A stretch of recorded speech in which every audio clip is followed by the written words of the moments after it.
Hotel Ventures Limited Q4 FY26 earnings conference call.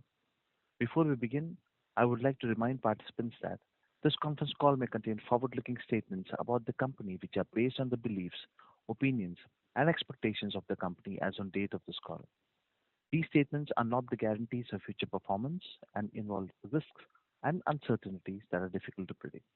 As a reminder, all participant lines will be in the listen-only mode, and there will be an opportunity for you to ask questions after the presentation concludes. Should you need assistance during the conference call, please signal an operator by pressing star and zero on your touchtone phone. Please note that this conference is being recorded. I now hand the conference over to Ms. Nirupa Shankar, Managing Director of Brigade Hotel Ventures Limited. Thank you, and over to you, Ms. Shankar. Thank you for that. One and a very warm welcome to the Brigade Hotel Ventures Limited Q4 FY26 earnings conference call. I'm joined today by members of our senior leadership team, Amar Mysore, our Director, Anand Natarajan, our CFO, Manoj Agarwal, our Chief Operating Officer, Ryan Arhana, Vice President, and along with our Investor Relations Advisor from SGA. FY26 has been a steady and encouraging year for India's hospitality sector, supported by strong domestic demand across leisure, travel, weddings, and corporate activity. Structural rising disposable incomes, improved connectivity, and evolving travel preferences continue to support the industry momentum. While global uncertainties and geopolitical developments have led to some volatility, particularly impacting international travel, the domestic segment has remained resilient and continues to anchor growth. Against this backdrop, Brigade Hotel Ventures delivered a very stable performance in Q4 FY26 with continued focus on disciplined execution and margin expansion. Our strategy remains centered on driving ARR growth through calibrated pricing supported by healthy demand conditions. Some of the highlights are we grew by 15% in EBITDA for FY26 over FY25.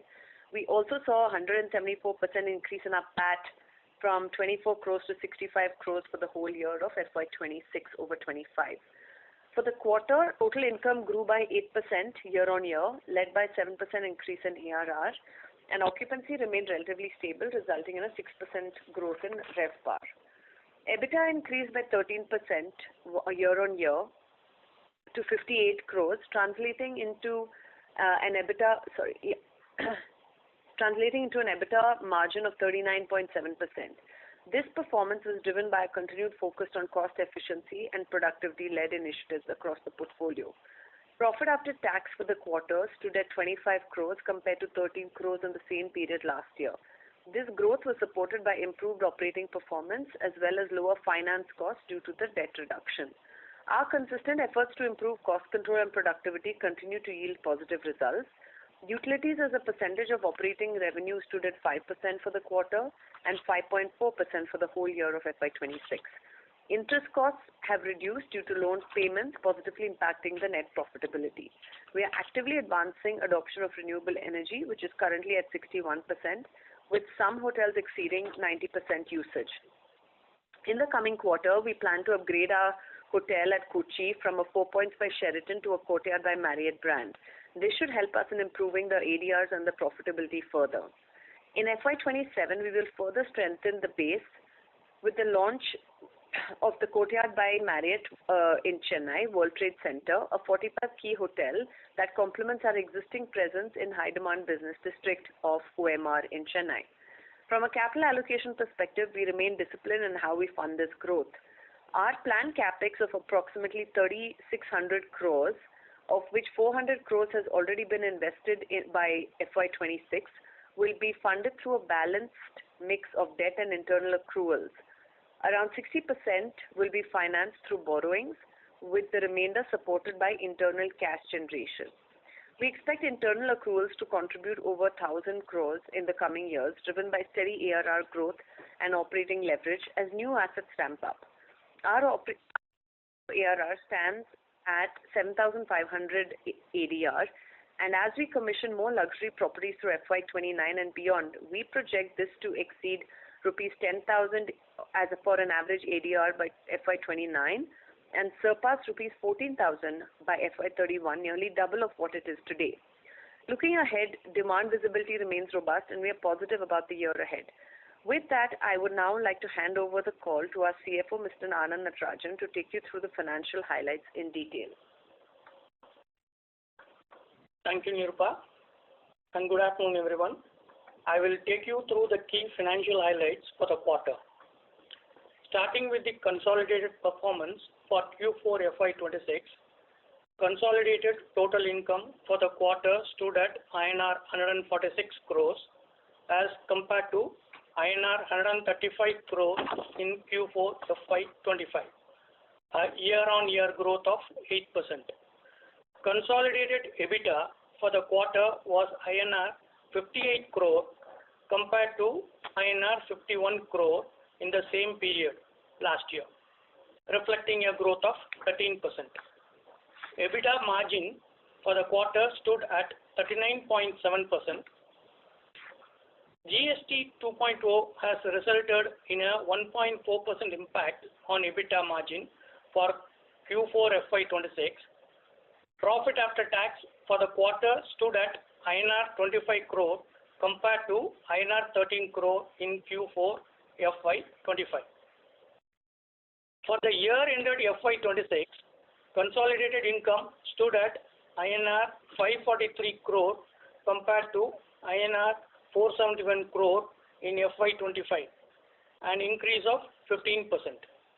EBITDA for the period was INR 192 crores, up 15% year-on-year from INR 167 crore in the corresponding period last year.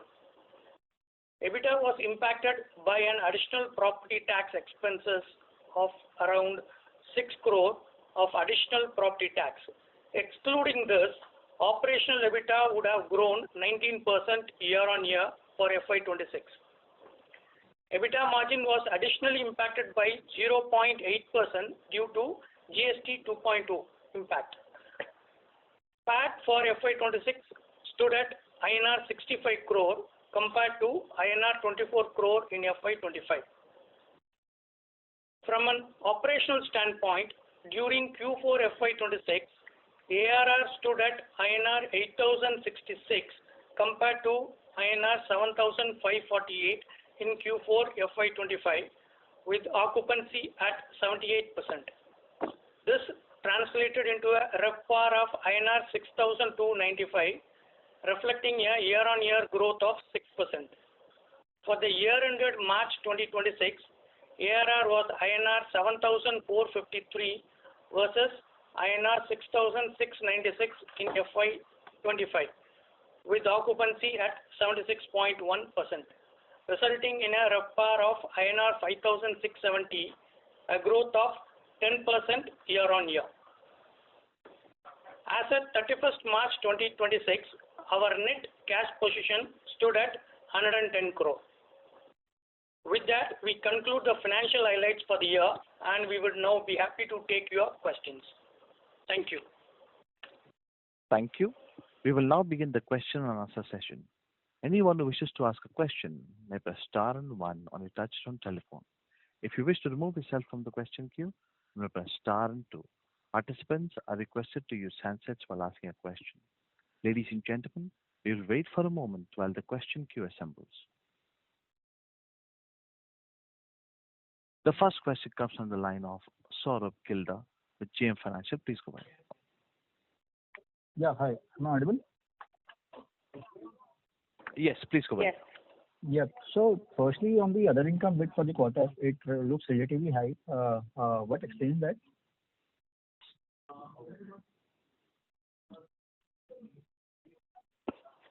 Yeah, thank you.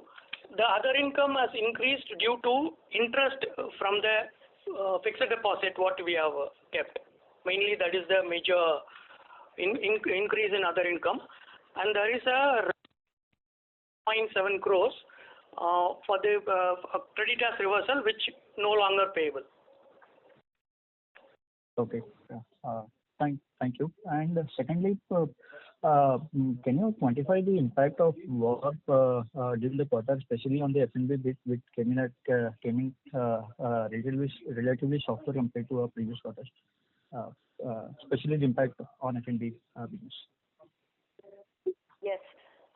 So for F&B, we saw a slight decline on the quarter-on-quarter for the F&B revenue, just about 3% or so. So basically, we saw cancellations worth of about 7 to 8 crores for the quarter, which was about 5% of the business for the quarter. We are also, apart from that, we were able to make it up with some domestic business, but not to the extent, that would see an increase in the F&B revenue. But the good part is that we were at least able to increase our ADR by 7%. We were able to increase our occupancy and keep it at around 78%. And overall RevPAR also we were able to increase by about 6%. So our ADR, if you look at it, is for the portfolio, which is the highest ADR on average that we've received. Okay, sure. So lastly, how do you see the situation maybe in April, since most of our hotels are, business centric, and that's where the travel is largely restricted. So at least in near term, how do you see the impact on our hotels? So while the greatest impact was seen in March, what we are seeing in April, May, and June is also we also got some cancellations worth about 7 to 8 crores, but we are trying to make that up with more domestic business. If you look at our mix now, I would say domestic business contributes about 73% of our overall business, and international only the balance 27% or so, which was not the case before the war started. So the good thing is at least the domestic demand is remaining robust. So we are doing our best to make up for the loss in revenue through more domestic business. Okay, thank you. Thank you. A reminder to all the participants that you may press star and 1 to ask a question. Next question comes from the line of Nitin Shakdher with Green Capital Single Family Office. Please go ahead. Good afternoon to Nirupa and the management. This is Nitin Shakdher from the Green Capital Single Family Office. My question is more strategic as an investor rather than an analyst. It is in a long-term situation for the company. I do understand that the hotel brand is building and constructing and then taking on brands and management contracts from brands. But is there a sense from the management that what is more accretive in terms of asset, buying the asset or constructing the hotel asset, and what is more beneficial in terms of revenue exercise in the long run? So would you look at acquisition opportunities, or would you look at only constructing and then looking at buying off? Thank you. Hi Nitin, hope you're well. Our strategy has always been to acquire the land, whether we buy it outright or we lease it, and then develop, because there are very few people in the construction space of hotels. I would say it's a very niche segment, and while it is much easier to buy an asset, it is much harder to build it up from scratch and get everything right. So in the country, I would say there are hardly half a dozen to a dozen players that can build a large scale, and we're one of them. We've been able to do this very effectively over the last few years, and we believe that this is our USP, the ability to build very efficient hotels, build it on time, and build it well within costs, and actually with the cost, I would say with the positive cost impact compared to what the rest of the market can build. So this will continue to be our main strategy. But that said, considering now we are a listed entity, we understand that there will be a lot more opportunities that are coming our way, as we have seen. So at this point in time, we are definitely open to acquiring assets. But when you're a builder, acquiring comes at a much more expensive cost per key. Sometimes it's hard for us to digest, but then we have to weigh the pros and cons of getting the hotel to market. And if the pros outweigh the cons, and if we're able to get value for money product, and if we're able to find that, if we buy an asset, potentially refurbish it, rebrand it, and bring it to market much quicker than building it from scratch, and if that makes sense and a viable business proposition, then we go ahead and acquire. That said, we've been in the market, we are looking at various options, but yet to narrow asset. But that's one of our key focuses for this year. Oh, okay, great. So I'll touch base with you offline and then we'll discuss it further. But thanks a lot for that clarity. and all the best. And I obviously look at hotel companies as more long-term as annual results. I don't think quarters does justification for all that, but great set of consistent numbers. Thank you for the same. Okay, thank you. Thank you. Next question comes from the line of Archana Gude with IDBI Capital. Please go ahead. Hi, team. Good afternoon, and thank you for the opportunity. I have a couple of questions. Firstly, Nirupa, you mentioned that you upgraded the 4-point Sheraton to Courtyard Marriott. So what kind of area improvement should we expect there, and how much we are invested for upgradation of the property? Yes. So we are underway to change the branding. It should happen in this quarter. We definitely expect an ADR increase because you're upgrading the brand from a 4 points to a Courtyard. So that is a normal expectation that ADR would definitely increase. We believe that you should be able to get something in the mid-teens, a double-digit growth. And yeah, what was the second part of your question? So, have we already invested for upgradation of the property, or it is yet to be done? Yeah, it's in process. It should happen very soon. Sure. And Nirupa, if I exclude your other income while calculating the operating margins, it is still lower compared to the previous quarters. Now, I do understand that because of cancellation and everything, the margins could have been impacted. But if you can guide us some sustainable kind of range for operating margins for us would be helpful.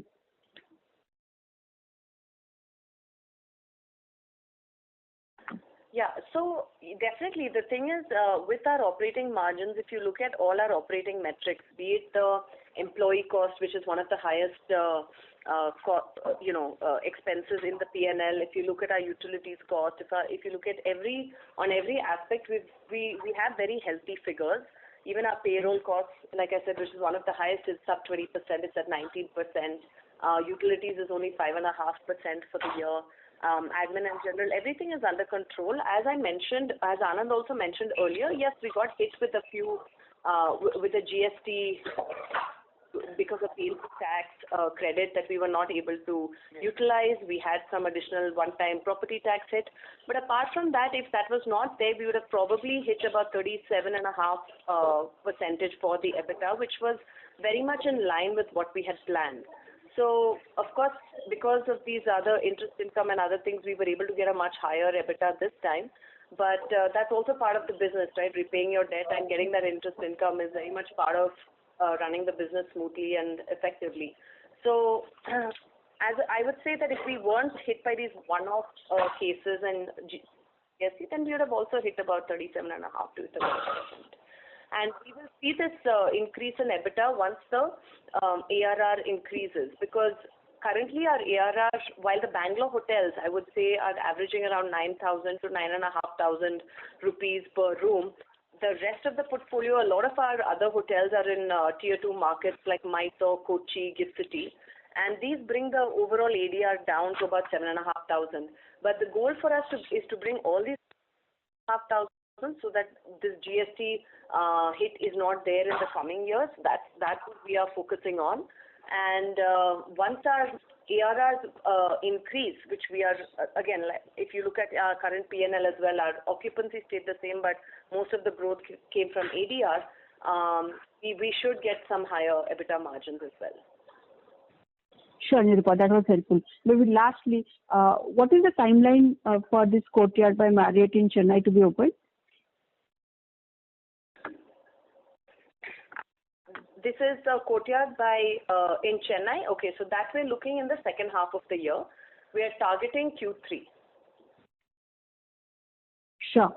So Q3, the opening, so it probably will take a couple of quarters to stabilize. Sure, that was helpful. Thank you so much, Nirupa, and all the best. Thank you. Thank you. Next question comes from the line of Madhav Agarwal with SKP Securities. Please. Yeah, hi. Thanks for the opportunity.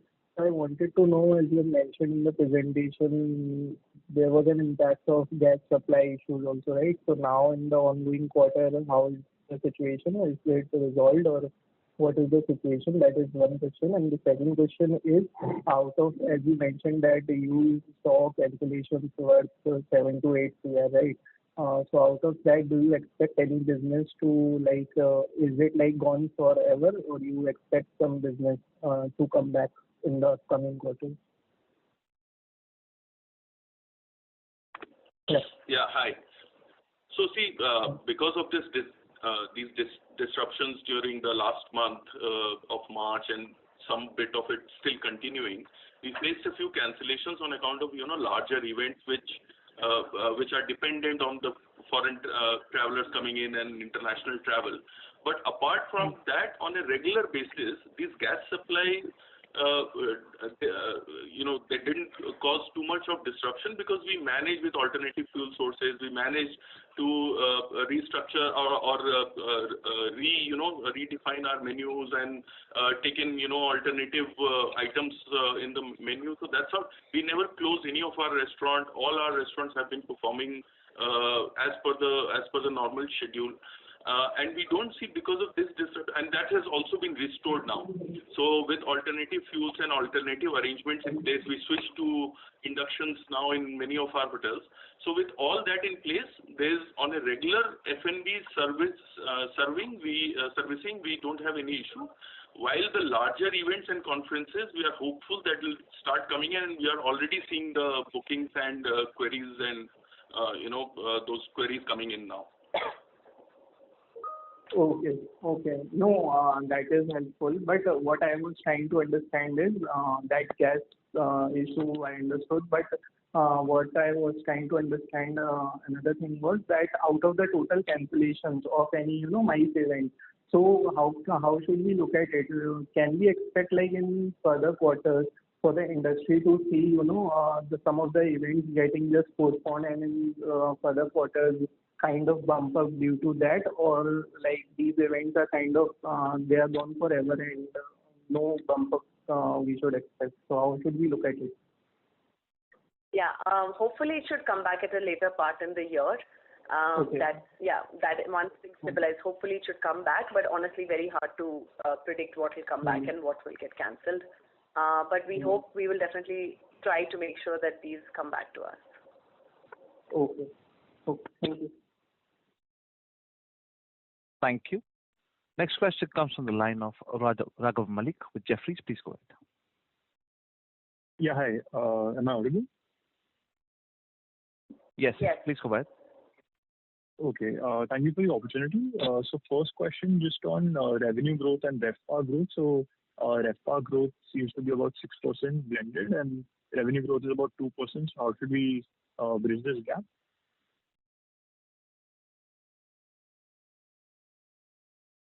Hello? Yes. What is the question on that? Yeah, so I just want to understand how we should bridge that gap. Why is revenue growth slower than RevPAR growth for this quarter? Yeah, so that's primarily, our RevPAR growth is driven by ADR growth, which is 7%, and we maintained our occupancy.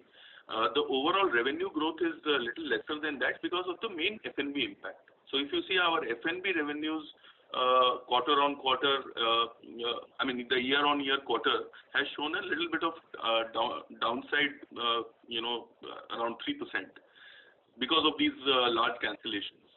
But overall, room revenue has increased 7%. So that's why we have achieved this 2% operational growth in the revenues for the quarter. But for the full year, this growth has been 12%. Sure, understood. So in spite of secondly,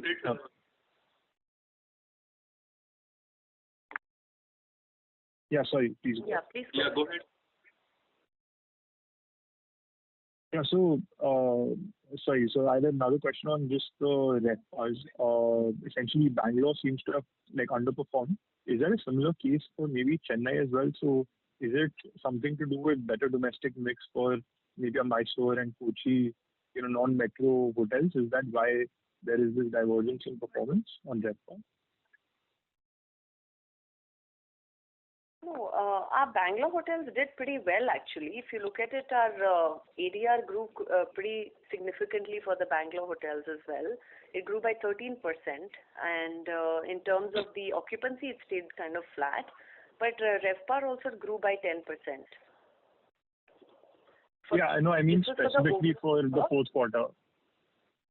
Yeah, in the fourth quarter, we still saw we saw an increase of around 4% for the quarter, and we saw an increase of 6% in the RevPAR. No, so what happens, in Bangalore, especially for the Bangalore market, like last year was the road show year, the aero show year. So that creates very high demand days and a compressed market.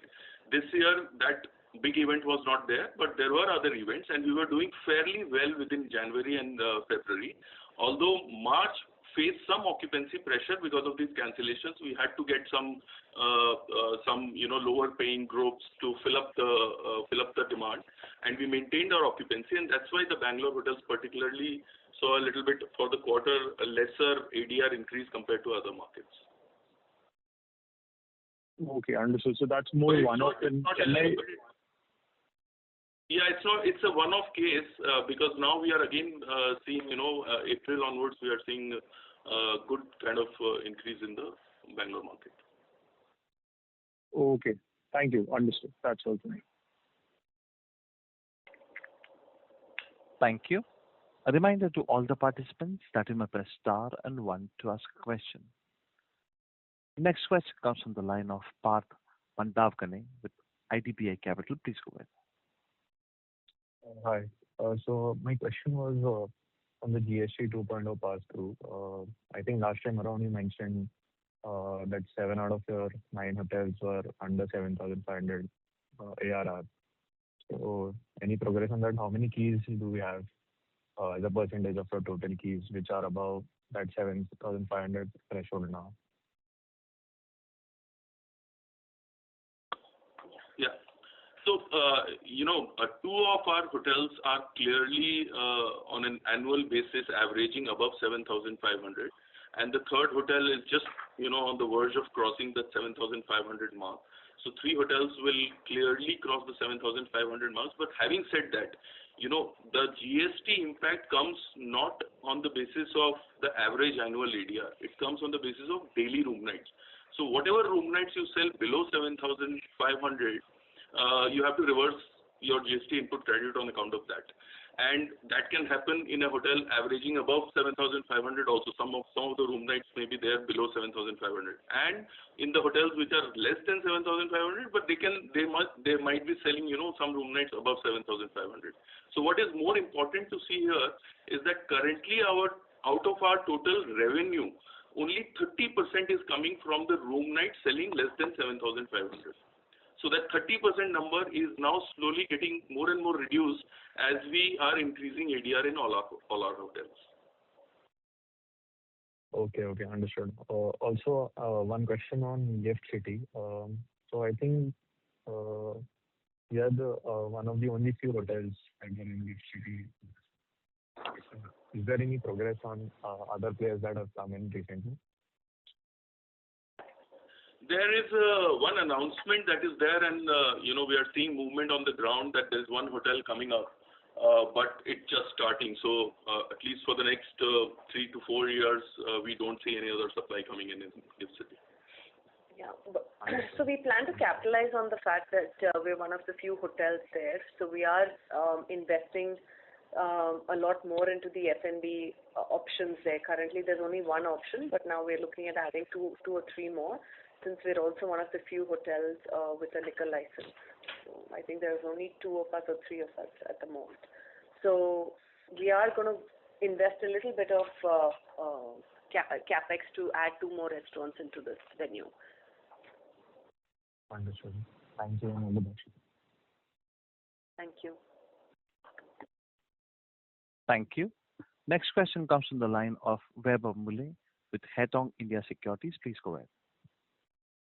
Hi, thanks for the opportunity and congratulations on decent set of numbers. My first question was on our overall ADR growth and occupancy expansion.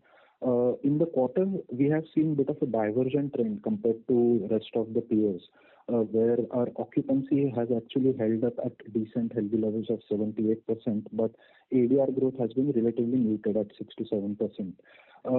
Any particular reason for this where we have seen better occupancies despite our majority of presence into business markets? And is this a targeted revenue management strategy where we are focused on higher occupancy rather than focusing on more areas? And related to this, regarding the GST impact, what is the practical scope do you see to increase the ADRs above 7,500 into your mid-scale portfolio, specifically the keys, the 30% part which you mentioned, which operates currently below 7,500? What kind of scope do you see to increase the ADR above 7,500 in this portfolio? And if that happens, what could be the potential impact on occupancy? That's my first question. Yes. So as we mentioned earlier, I think it's always a balance between the occupancy and the ADR. Sometimes, and that's why, of course, we have to look at the RevPAR bit. Yes, we did. I'm quite happy with the ADR that we managed to get of around 8,000. That's been the highest ADR for the quarter that we've seen in our portfolio. Also, we maintained that 78%, so that's good. But yes, is there room to do better? We believe so. In fact, if you look at quarter 4, almost 5 of our 9 hotels had occupancies in the mid-80s.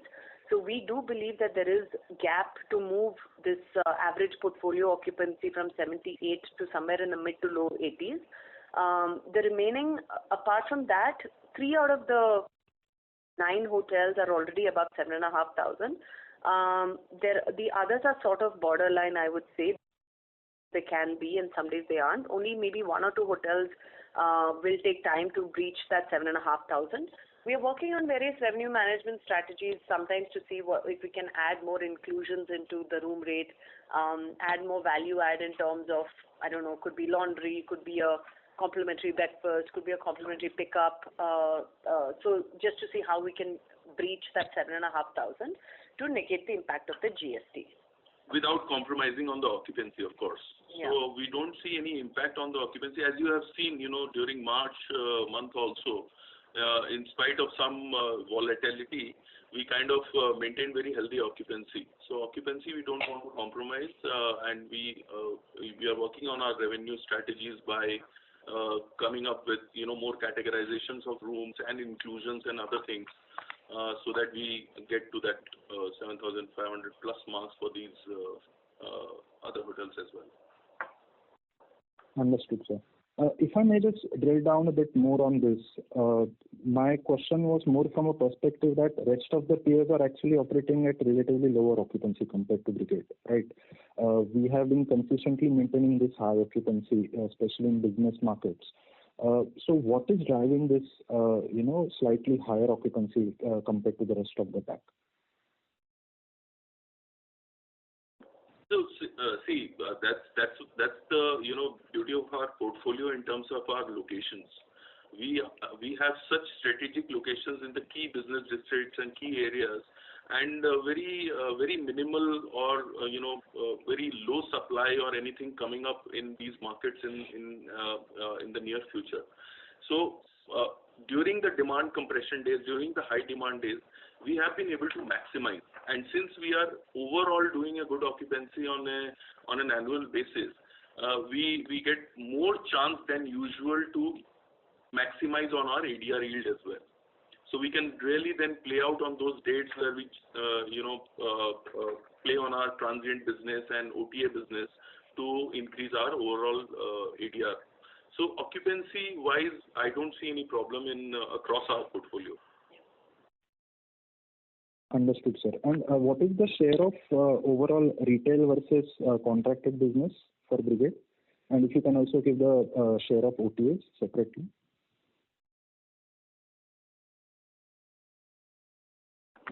Yeah. So currently on the segment side, we have almost reached. We have now reached 50% of our business coming from transient, which is retail business, and negotiated contracted business is only 25%.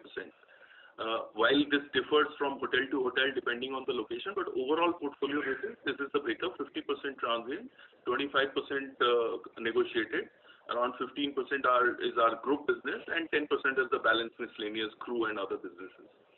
Out of the retail 50%, almost 30%,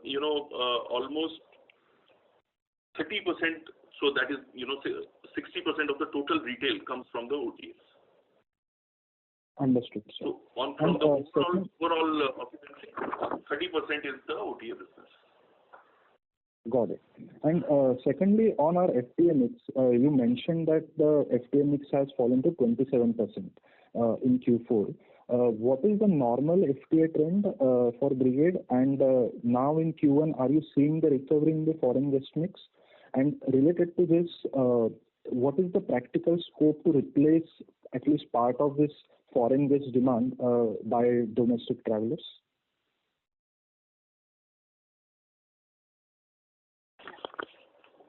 Hi, this is Ryan here. The domestic business very quickly replaced international travel, even in this situation of war conflict. So, as you've seen, our occupancy has not dropped, and our ADR has, climbed up. So, we consistently find that the demand domestically is still high. So, even if there is once there's this war conflict, comes to an end, we will see a gradual increase in international business, but that does not mean that there is insufficient demand domestically. So that travel still remains, and we're confident that that will continue. So see, on a stabilized basis, you were asking, what will be this ratio like? So it used to be 70-30, now it has come down to around 25%. It will again go back to 30%, foreign FTA business. Even if it does not, let's say for a shorter period of time, that's very small number for us to fill up on account of domestic demand. So that's where we are at, and it will always be good to have that healthy level of that this kind of 75-25 mix, because this FTA business kind of helps us in maximizing our ADR. Understood, sir. And just lastly, if I may squeeze in one more question on our gas supply constraint issue. What is the mix of CNG versus PNG in our hotels, and how much of our kitchen operations are now shifted to electric methods, mainly using the induction cookers, etc.? Yeah. So 4 of our hotels are, they run on PNG, and the rest are LPG dependent. But however, considering the scope of kitchen operations across the hotel, there is a large amount of electric induction also available, which we moved to very quickly. So we didn't really see a lapse as such. There was no hotel which ran out of a gas supply. While there was reduced supply coming in from the PNG line, we still managed to supply the food that we had to. So very quick alternatives were made. We didn't feel any lag in this whatsoever. Perfect, sir. Thank you so much, and all the best. Thank you.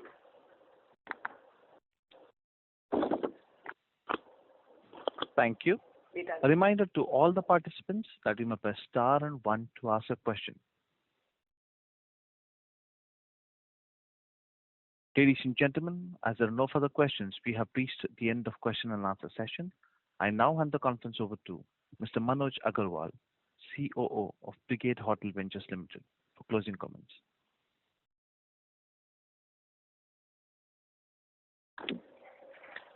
Thank you. Thank you for all for your time and continued engagement with Brigade Hotel Ventures. To conclude, this has been a year of steady progress and disciplined execution for us. We have strengthened our operating performance, maintained a healthy balance sheet, and continue to deliver robust returns, reflecting the underlying strength of our portfolio. At the same time, we have built a clear runway for our future growth. Our development pipeline gives us strong visibility on expansion, while the evolving mix of our portfolio towards higher value segments positions us to drive better pricing, improved margins, and stronger cash flows over the medium term. On that note, we remain confident in our direction and committed to creating long-term value for our shareholders. Before we conclude, we are also pleased to share a few recent recognitions across our portfolio. By the Blue at our Grand Mercure Bangalore Hotel was awarded Best Newcomer Hotel Restaurant at the Food Connoisseurs India Award 2025 and in February 2026 as well. Sheraton Grand Bangalore at Brigade Gateway was honored with Business Hotel of the Year at the Sateh Awards 2026.